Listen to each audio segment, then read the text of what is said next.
Praise the lord. సిలువలో యేసుక్రీస్తు పలికిన 6వ మాట సమాప్తమైనది అనే అంశం గురించి మనమిప్పుడు తెలుసుకుందాం. లోకం దృష్టిలో ఆ సిలువ మరణం ఒక ఓటమిలా కనిపించినా వాస్తవానికి అది మానవాళి కొరకు దేవుడు తలపెట్టిన పాప పరిహారార్థ బలియాగం సంపూర్ణమైందని చాటి చెప్పే అద్భుతమైన విజయానాదం. అయితే ఇక్కడొక విషయం ఆలోచించండి. అసలు ఆయన ప్రాణం విడుస్తూ ఊపిరితిత్తుల నిండా గాలి పీల్చుకుని సమాప్తమైనది అని ఎందుకు పలకాల్సొచ్చింది? మొదటిగా పవిత్ర గ్రంథములోని ఆధారం మనం చూద్దాం. యోహాను సువార్త 19వ అధ్యాయము 30వ వచనంలో యేసుప్రభు పలికిన ఈ మాటకు గ్రీకు భాషలో టెటిలెస్టాయ్ అని పేరు. దీనికి అసలైన అర్థమేమిటంటే అంతా సంపూర్ణమైనది, పూర్తి చేయబడింది లేదా జరిగిపోయిందని. రెండవదిగా ప్రధాన యాజకుడి పాత్ర. పాత నిబంధనలో ప్రధాన యాజకుడు ప్రాయశ్చిత్తార్థ బలి అర్పించిన తర్వాత బలి అర్పణ పూర్తయింది అని ప్రజలకు ప్రకటించేవాడు కదా.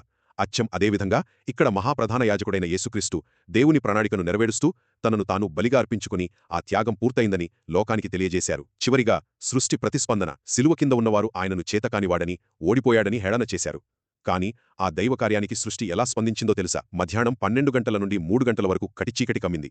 ఈ అద్భుతమైన మార్పులను గమనించిన ఒక రోమియ శతాధిపతి సైతం ఆశ్చర్యపోయి అక్కడ జరుగుతున్న ప్రతి విషయాన్ని తన డాక్యుమెంటేషన్లో స్పష్టంగా నమోదు చేసుకున్నాడు. సారాంశమేమిటంటే సిలువపై ఆయన పలికిన సమాప్తమైనది అన్న మాట ఓటమికి గుర్తు కాదు.